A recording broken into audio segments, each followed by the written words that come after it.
জিহাদ, মাঝে মহাযুদ্ধের দামামা। অবিরাম চড়ছে মহাকালের ঘড়ির কাঁটা। মানব সভ্যতা একদিকে যেমন বিজ্ঞান ও প্রযুক্তি, উন্নতি ও সমৃদ্ধির সর্বোচ্চ চূড়ায় আরোহণ করেছে, অপরদিকে কুফর ও শিরক, নাফরমানি ও আল্লাহদ্রোহিতার চূড়ান্তেও পা রেখেছে। গোটা পৃথিবীতে আজ শয়তানের একচ্ছত্র রাজত্ব। মুসলিম ভূখণ্ডগুলোর ওপর চেপে বসেছে কাফেরদের পোষা মোরতাদ শাসক গোষ্ঠী। আল্লাহর আইন থেকে বঞ্চিত আল্লাহর জামিন। কিয়ামতের ছোট আলামতের সবগুলোই দৃশ্যমান হয়ে উঠেছে একে একে। এবার অপেক্ষা বড় আলামতগুলোর। সময়ের সঙ্গে পাল্লা দিয়ে ঈমান ও কুফরের সংঘাত ক্রমশ তীব্র হয়ে উঠছে। একদিকে প্রস্তুত হচ্ছে তাওহীদের শিবির, অপরদিকে প্রস্তুত হচ্ছে শিরকের শিবির। প্রস্তুত হচ্ছে দাজ্জালের বাহিনী, প্রস্তুত হচ্ছে ইমাম মাহদির বাহিনী। চারদিকে যেন পড়ে গেছে সাজ সাজ রব।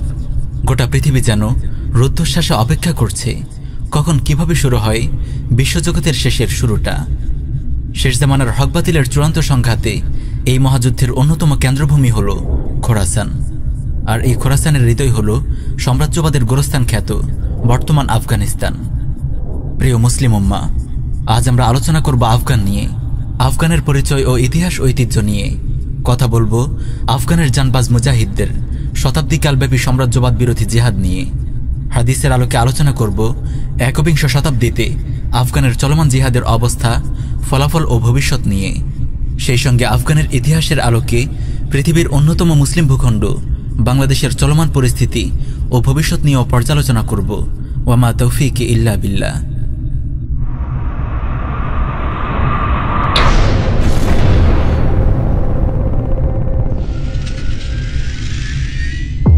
খোরাসান আসন্ন মহাযুদ্ধের ময়দান।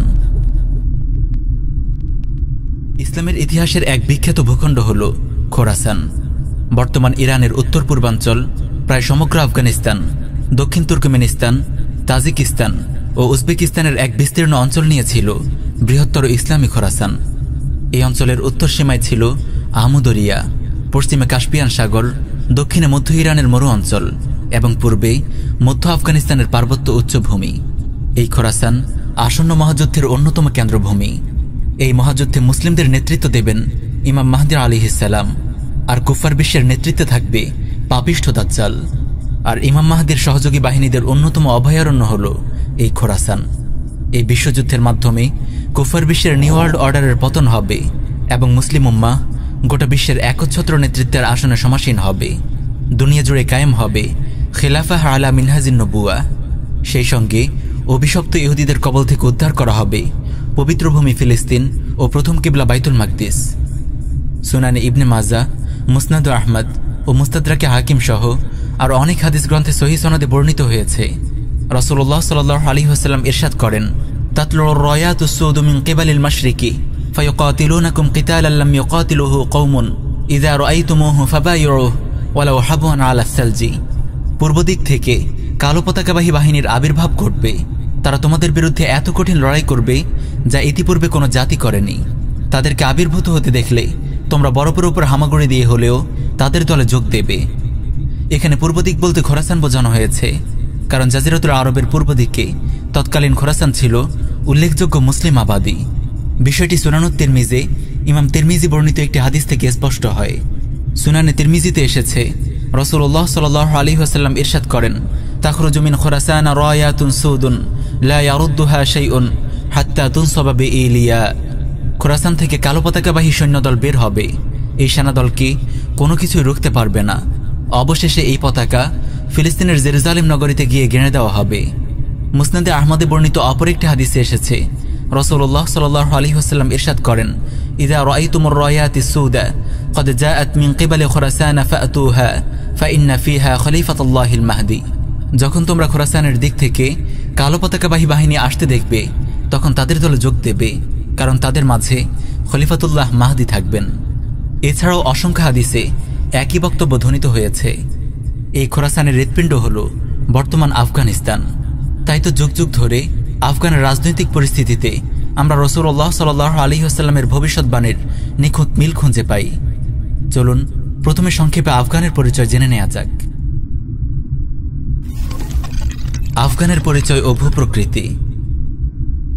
আফগানিস্তানের পশ্চিমে ইরান, উত্তর পশ্চিমে তুর্কমেনিস্তান, উত্তর উজবেকিস্তান এবং তাজিকিস্তান, পূর্বে চীন এবং পূর্ব ও দক্ষিণে পাকিস্তান। কাবুল আফগানের রাজধানী। রাজধানী ব্যতীত আফগানিস্তানের প্রধান শহর 4টি: জালালাবাদ, কান্দাহার, হেরাত ও মাজারি শরীফ। মোট 31টি প্রদেশ নিয়ে আফগান। মোট জনসংখ্যার 99.7% মুসলিম। আফগানের আয়তন 2,51,830 বর্গমাইল। আয়তনের দিক দিয়ে এটি বাংলাদেশ থেকে প্রায় 5 গুণ বড়। ওয়ার্ল্ডোমিটারের তথ্য অনুযায়ী 2020 সাল পর্যন্ত আফগানের জনসংখ্যা ছিল 3,89,28,000। আফগানের প্রধান ভাষা পশতুন ও ফার্সি। আফগানের সংখ্যাগরিষ্ঠ জনগণ হল পশতুন। তারা সাধারণত পড়াশোনা করতে যায় মিশরের আল আজহারে, ভারতের দারুল উলুম দেওবন্দে এবং পাকিস্তানের বিভিন্ন কওমি মাদ্রাসায়। প্রিয় দর্শক, এবার আমরা আলোচনা করব আফগানিস্তানের সংক্ষিপ্ত ইতিহাস নিয়ে। আফগান সাম্রাজ্যবাদের গোরস্থান। 642 খ্রিস্টাব্দে মহান সাহাবী সাদ বিন আবু ওয়াক্কাস রাদিয়াল্লাহু আনহুর নেতৃত্বে নাহওয়ানদের যুদ্ধে বিজয়ের মাধ্যমে আফগানে ইসলাম প্রবেশ করে। এরপর কেবল সামনে এগিয়ে চলা। ধীরে ধীরে পুরো আফগান উদ্ভাসিত হয় ইসলামের চোখ জোড়ানো আলোয়। সুলতান মাহমুদ গজনবীর স্মৃতি বিজড়িত এই আফগানের ইতিহাস নানান উত্থান পতনে ঘেরা। বীর মুজাহিদ আহমদ শাহ আবদালী রাহমাহুল্লাহ ছিলেন গোটা আফগানিস্তানের সর্বপ্রথম স্বাধীন সম্রাট। তিনি আফগানিস্তানকে একটি স্বতন্ত্র রাষ্ট্রের রূপ দিয়েছিলেন। তার পূর্বে আফগান ছিল অন্য রাজ্য বা সাম্রাজ্যের অংশ বিশেষ। 1761 সালে শাহ ওয়ালিউল্লাহ মুহাদ্দিস দেহলভী রাহমাহুল্লাহর আহ্বানে তিনি পানিপথের তৃতীয় যুদ্ধে মারাঠা শক্তির বিরুদ্ধে এক মোবারক জিহাদে অবতীর্ণ হন।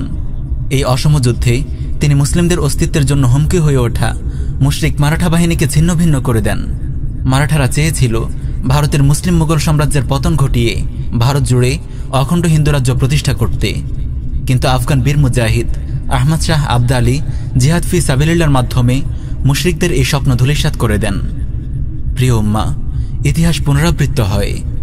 আজ আপনারা দেখছেন মারাঠাদের প্রেতাত্মা ভারতের হিন্দুত্ববাদী শক্তি আজ আবার অখণ্ড হিন্দু রাজ্য প্রতিষ্ঠার প্রস্তুতি নিচ্ছে। ভারতের রাষ্ট্রীয় মুশরিক বাহিনী এবং আরএসএস আর বাংলাদেশের হিন্দুত্ববাদী সরকার ইসকন ও হিন্দু মহাজোট সর্বশক্তি নিয়ে এগিয়ে যাচ্ছে উপমহাদেশের মাটি থেকে ইসলাম ও মুসলিমদেরকে নিশ্চিহ্ন করে দেওয়ার ঘৃণ্য পরিকল্পনা নিয়ে। এই সর্বনাশা বিপর্যয়কে রুখতে হলে বীর মুজাহিদ আহমদ শাহ আবদালীর মুজাহিদ বাহিনীর মতো মুসলিম উম্মাহকে আবারও জেগে উঠতে হবে জিহাদ ফি সাবিলিল্লাহর ঝান্ডা হাতে। প্রিয় দেশবাসী, জাতির জীবনে কখনো এমন সময় আসে যখন দিনের অন্য সব মেহনত ছাপিয়ে দাওয়াহ ইরদাদ ও জিহাদ ফি সাবিলিল্লাহর গুরুত্ব বড় হয়ে ওঠে।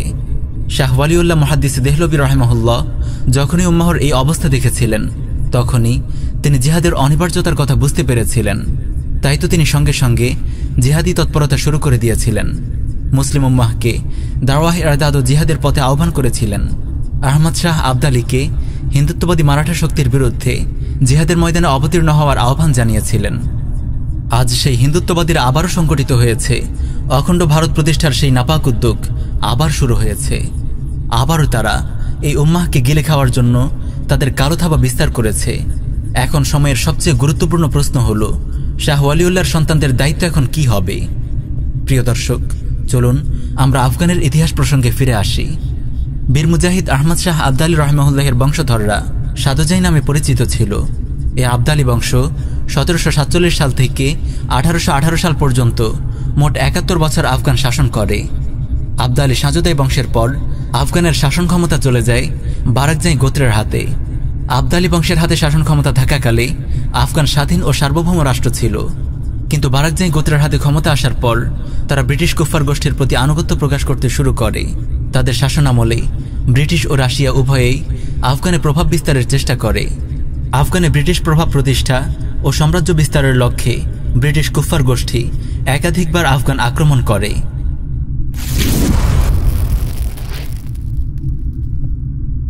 আফগানে ব্রিটিশ শাসন প্রতিষ্ঠার লক্ষ্যে 1838 সালে ইন্ডিয়ার গভর্নর জেনারেল লর্ড অকল্যান্ড আফগানের বিরুদ্ধে যুদ্ধ ঘোষণা করে।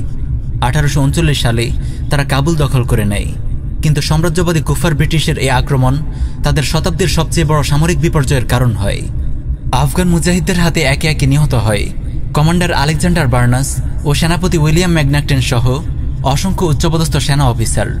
1842 সালে কাবুল থেকে পালানোর পথে ব্রিটিশ সেনাবহরের ওপর হামলে পড়ে মুজাহিদ বাহিনী। কুফার ব্রিটিশ বাহিনীর 16,500 সৈন্যের প্রায় সবাই নিহত হয়। মাত্র একজন ব্রিটিশ কোনো ক্রমে যান নিয়ে জালালাবাদ ঘাঁটিতে ফিরতে সক্ষম হয়। সেই ভাগ্যবান সৈনিকটির নাম উইলিয়াম রাইডন।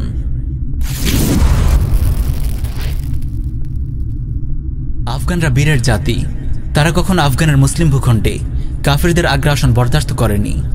শাসকরা কখনো আনুগত্য স্বীকার করলেও বীর আফগানরা বারবার বিদ্রোহ করেছে।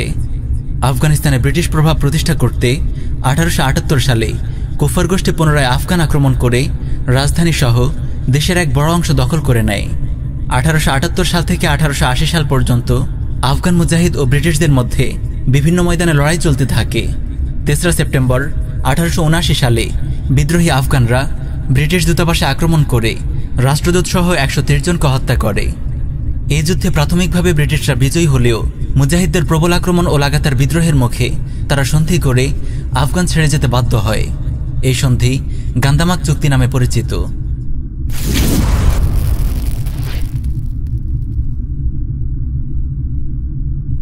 1919 সালে আফগানের ক্ষমতা দখল করে আমির আমানুল্লাহ খান। তিনি ব্রিটিশের সঙ্গে করা গান্দামাক চুক্তি ভঙ্গ করে আফগানের পূর্ণ স্বাধীনতা ও সার্বভৌমত্ব দাবি করে এবং ব্রিটিশ সরকারের বিরুদ্ধে যুদ্ধ ঘোষণা করে।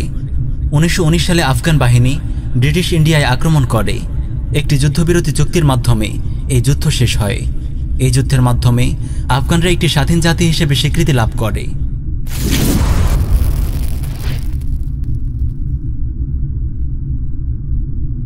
দ্বিতীয় বিশ্বযুদ্ধের পর স্নায়ুযুদ্ধের সময় আফগানের বৃহত্তম প্রতিবেশী রাষ্ট্র সোভিয়েত ইউনিয়ন আফগানে প্রভাব বিস্তার করতে শুরু করে। সামাজিক, সাংস্কৃতিক ও সামরিক প্রতিটি অঙ্গনে রাশিয়া কমিউনিজমের বিষবাষ্প ছড়াতে থাকে। আফগানের অনেক উচ্চপদস্থ প্রশাসনিক কর্মকর্তা, আর্মি জেনারেল ও সুশীল বুদ্ধিজীবীকে তারা অর্থ ও ক্ষমতার লোভ দেখিয়ে কমিউনিস্ট এজেন্টে পরিণত করে, যাদের মধ্যে উল্লেখযোগ্য হল প্রধানমন্ত্রী দাউদ খান, নূর মোহাম্মদ তারাকি, হাফিজুল্লাহ আমিন এবং বারবাক কারমাল।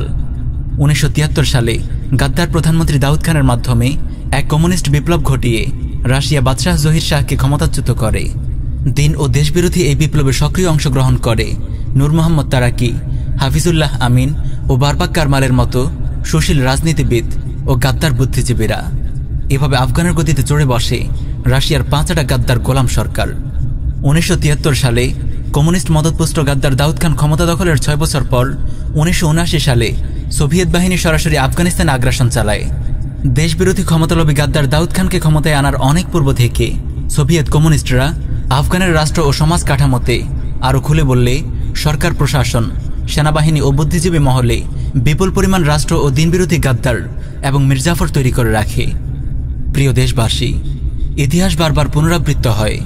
সোভিয়েত আগ্রাসন পূর্ববর্তী সময়ে আফগান কমিউনিস্টরা যে পরিস্থিতি সৃষ্টি করেছিল, ঠিক একই পরিস্থিতি আজ আপনারা দেখতে পাচ্ছেন বাংলাদেশে। ভারতের হিন্দুত্ববাদী মালাউন মুশরিকরা গাদ্দার দাউদ খানের মতো বাংলাদেশে ক্ষমতায় বসায় বিশ্বাসঘাতক আওয়ামী সরকারকে।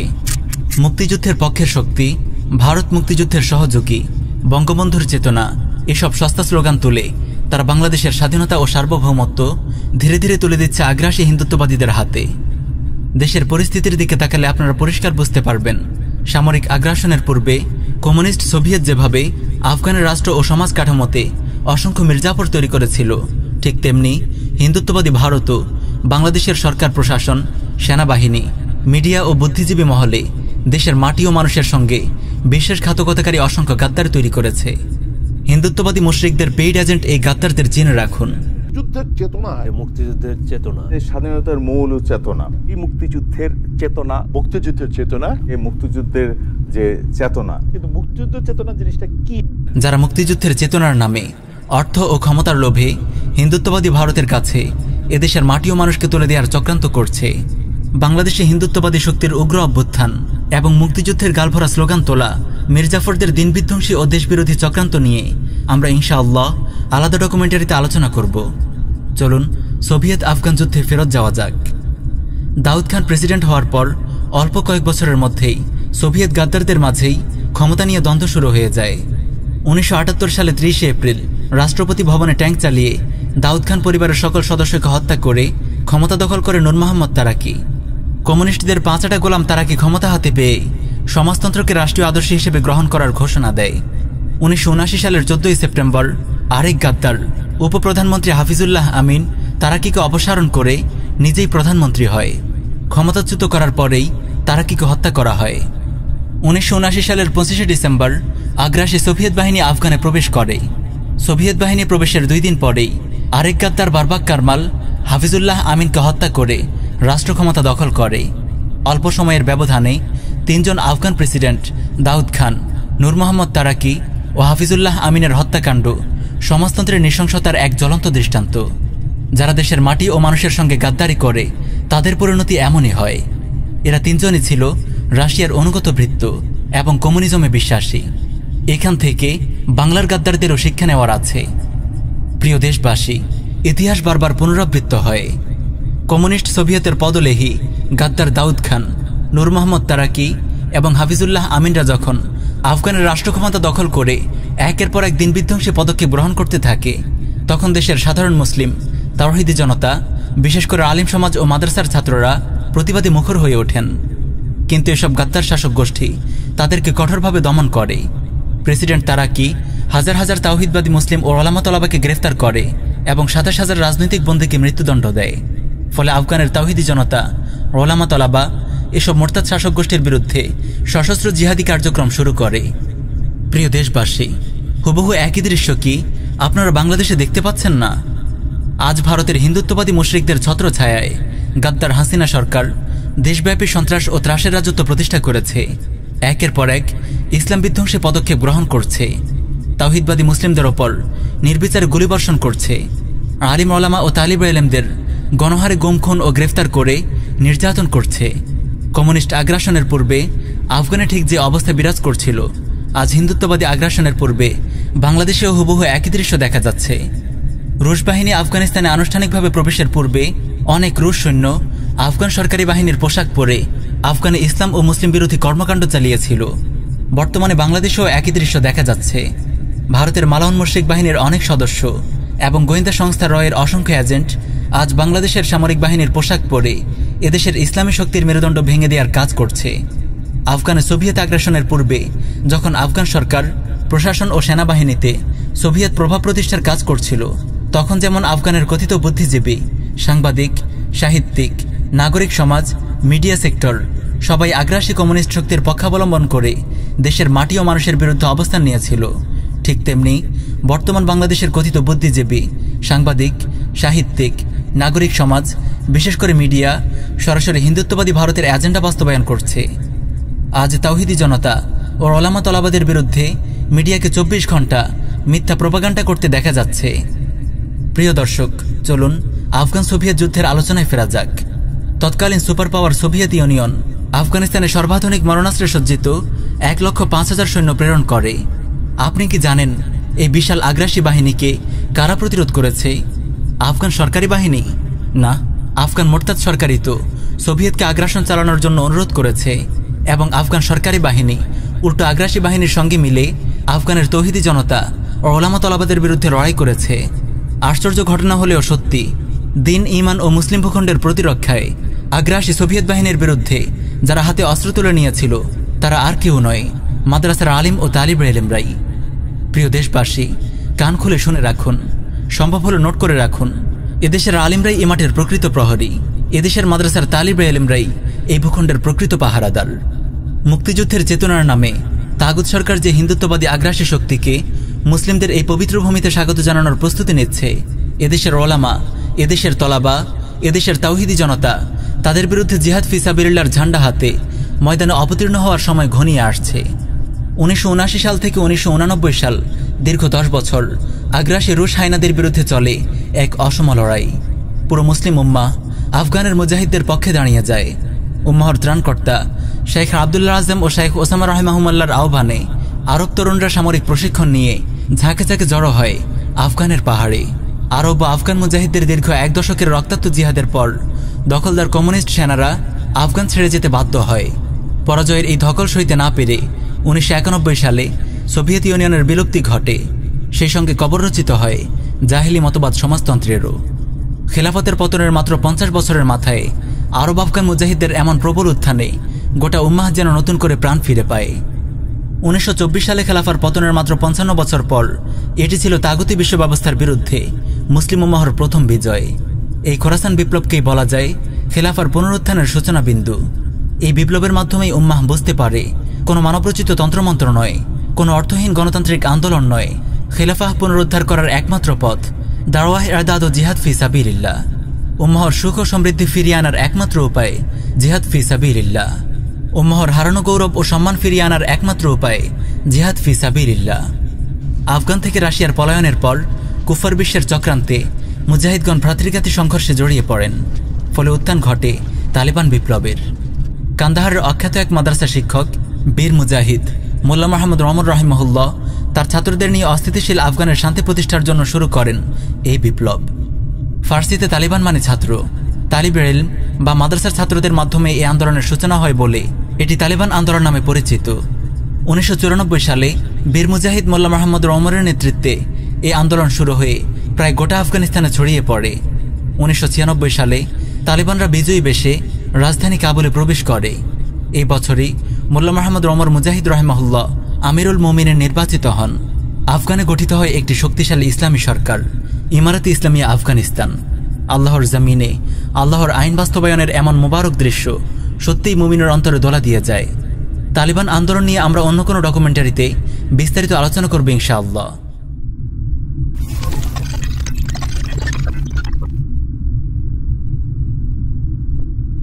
কথিত সুপার পাওয়ার সোভিয়েত ইউনিয়নের পতনের পর 90-এর দশকে ইসলামী খেলাফার স্বপ্নদ্রষ্টা মুজাহিদ নেতৃবৃন্দ নতুন উদ্যমে ঝাঁপিয়ে পড়ে ইরদাদ ও জিহাদের এক নতুন ময়দানে। খেলাফাহ পুনরুদ্ধারের লক্ষ্যে তারা এক দীর্ঘমেয়াদী পরিকল্পনা গ্রহণ করে। কিভাবে জাতিসংঘ কেন্দ্রিক তাগুতি বিশ্ব ব্যবস্থাকে গুঁড়িয়ে চুরমার করে তার ধ্বংসাবশেষের ওপর ইসলামী খেলাফার নিশান ওড়ানো যায়। সোভিয়েত ইউনিয়নের পর নতুন সুপার পাওয়ার হিসেবে আবির্ভূত হয় কুফরি গণতন্ত্রের ধ্বজাধারী মার্কিন যুক্তরাষ্ট্র। তাই উম্মাহর জিন্দাদিল মুজাহিদরা সাপের মাথা মার্কিন যুক্তরাষ্ট্রকেই টার্গেট করে। 9/11-এর মোবারক হামলার মাধ্যমে তারা জড়িয়ে পড়ে খেলাফাহ প্রতিষ্ঠার এক অসম লড়াইয়ে। আল্লাহর কতিপয় জানবাজ সৈনিকদের এই দুর্বার অভিযান তাগুতি বিশ্ব ব্যবস্থার মর্মমূল পর্যন্ত কাঁপিয়ে তোলে। এই হামলার মাধ্যমে সাপের মাথা মার্কিন যুক্তরাষ্ট্রকে তার নিরাপদ অবস্থান থেকে বের করে টেনে আনা হয় আফগানের পাহাড়ে, আফ্রিকার মরুতে এবং মধ্যপ্রাচ্যের জোড়াবালিতে। মুজাহিদের পছন্দ অনুযায়ী ভূমিতে যুদ্ধ করতে বাধ্য করা হয় তাকে। 9/11-এর মোবারক হামলার জবাবে 2001 সালের 7 অক্টোবর আমেরিকা ও ব্রিটেন আফগান আক্রমণ করে। এরপর শুরু হয় এক অসম লড়াই। 2003 সালে ন্যাটো জোটের 50টি রাষ্ট্র 1,30,000 সৈন্য নিয়ে আফগানে প্রবেশ করে। তালেবান মুজাহিদরা জড়িয়ে পড়ে এক দীর্ঘমেয়াদী জিহাদে। প্রিয় দর্শক, চিন্তা করে দেখুন, সংখ্যায় অতি অল্প, শক্তিতে দুর্বল ও প্রায় নিরস্ত্র তালেবান মুজাহিদদের গোটা কুফার বিশ্বের বিরুদ্ধে এই লড়াই নিঃসন্দেহে বদরের জিহাদেরই একটি বাস্তব নমুনা। মাত্র 60,000 তালেবান মুজাহিদ লড়েছে গোটা সাম্রাজ্যবাদী শক্তির বিরুদ্ধে। কুফার জোট শুরুতে এটিকে খুব সহজ যুদ্ধ ভাবলেও সময়ের সঙ্গে তারা বুঝতে পেরেছে তালেবান মুজাহিদদের বিরুদ্ধে জয়লাভ দিবাস্বপ্ন বই কিছুই নয়। 2001 সাল থেকে 2020 প্রায় 2 দশকের এই লড়াই যুক্তরাষ্ট্রের ইতিহাসের সবচেয়ে দীর্ঘস্থায়ী যুদ্ধ। কিন্তু এই যুদ্ধের ফলাফল কি? পাজুক আফগান নিউজ নামের একটি সংবাদ সংস্থা 2020 সালের 3 নভেম্বর থেকে 2021 সালের 3 ফেব্রুয়ারি পর্যন্ত 4 মাস ব্যাপী একটি জরিপ পরিচালনা করে। এই জরিপের ফলাফলে দেখা যায় বর্তমানে আফগানিস্তানের শতকরা 52% অঞ্চল সম্পূর্ণ তালেবান নিয়ন্ত্রণাধীন, যেখানে তারা ইসলামী শরিয়াহ কায়েম করেছে, আর বাকি অঞ্চল হয় তাগুত সরকার নিয়ন্ত্রিত অথবা সেখানে জিহাদ চলছে। এটি তো তাগুত সরকার প্রভাবিত নিউজ এজেন্সির জরিপ। বর্তমানে তালেবান মুজাহিদগণ বিজয়ের যে পর্যায়ে আছে, এতে অনায়াসে বলা যায় আফগানের শতকরা 80% অঞ্চল তালেবান নিয়ন্ত্রণাধীন, অন্তত তালেবান প্রভাবিত। এই দীর্ঘ লড়াইয়ে ক্লান্তশ্রান্ত কুফফার জোট তালেবান মুজাহিদদের সঙ্গে সন্ধি করে পালানোর রাস্তা খুঁজছে বেশ কয়েক বছর ধরে। অবশেষে 2020 সালের 29 ফেব্রুয়ারি কাতারের রাজধানী দোহায় মার্কিন প্রেসিডেন্ট ডোনাল্ড ট্রাম্প তালেবান মুজাহিদদের সঙ্গে একটি লজ্জাজনক চুক্তি সম্পন্ন করে। চুক্তি অনুযায়ী পরবর্তী 24 মাসের মধ্যে আমেরিকা ও ন্যাটো জোট আফগান থেকে তাদের সকল সৈন্য প্রত্যাহার করবে। একটি জঙ্গি সংগঠনের সাথে তো আর চুক্তি করা যায় না, তাই চুক্তি করার পূর্বে তারা নাকে খত দিয়ে তালেবানকে জঙ্গি সংগঠনের তালিকা থেকে বাদ দিয়েছে। যেই তালেবান জঙ্গিদের বিরুদ্ধে তারা দীর্ঘ 20 বছর যুদ্ধ করেছে, 2 দশক পরে এসে হায়া শরমের মাথা খেয়ে তাদের বলতে হয়েছে তালেবান জঙ্গি সংগঠন নয়। শুধু তাই নয়, চুক্তির পর গত 29 ফেব্রুয়ারি 2020 কনজারভেটিভ পলিটিক্যাল অ্যাকশন কনফারেন্স সিপ্যাকে দেয়া এক ভাষণে মার্কিন প্রেসিডেন্ট মিস্টার ট্রাম্প বলে, তালিবানরা মহান যোদ্ধা। And I'll say this for the Taliban, they're great fighters, you know that, obviously they're great fighters. All you have to do is ask the Soviet Union, are they great fighters? They are great fighters. সুবহানাল্লাহ। জিহাদ যুগে যুগে এভাবেই মুসলিম উম্মাহকে সম্মানিত করেছে এবং কাফিরদেরকে লাঞ্ছিত ও অপদস্থ করেছে। 1 মার্চ 2020 সালে বিবিসি প্রকাশিত একটি রিপোর্টে এসেছে, ব্রাউন ইউনিভার্সিটির একদল গবেষক কস্ট অব ওয়ার প্রজেক্ট নামক একটি গবেষণা প্রতিবেদন প্রকাশ করে। এই প্রতিবেদনে বলা হয়, আফগান যুদ্ধে ব্যয়ের যে সরকারি হিসেব দেখানো হয়েছে তা যথেষ্ট কম। প্রকৃত যুদ্ধ ব্যয় প্রায় 2 ট্রিলিয়ন বা 2 লক্ষ কোটি ডলার। মার্কিন হিসেব মতে এই দীর্ঘ লড়াইয়ে আফগানে 2300 মার্কিন সৈন্য নিহত হয়েছে, পঙ্গু বা আহত হয়েছে 20,000, ব্রিটিশ সৈন্য মারা গেছে 450 জন। এছাড়াও ন্যাটো জোটের আরও কয়েকশো সৈন্য প্রাণ হারিয়েছে। সংখ্যা দেখে বোঝা যায় এটি নিছক লোক দেখানো সরকারি হিসেব। মানিজ্যত বাঁচাতে তারা প্রকৃত সংখ্যা গোপন করেছে। আফগানে নিহত মার্কিন সৈন্যদের সারি সারি কবর দেখে বিষয়টি আন্দাজ করা যায়।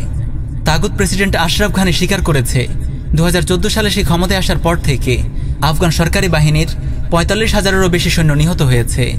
আলহামদুলিল্লাহ, দীর্ঘ 18 বছরের প্রলয়ঙ্কারী যুদ্ধে লজ্জাজনকভাবে হেরে গেল মার্কিন যুক্তরাষ্ট্র সহ ন্যাটো জোটভুক্ত বিশ্বের শক্তিধর 50টি রাষ্ট্র।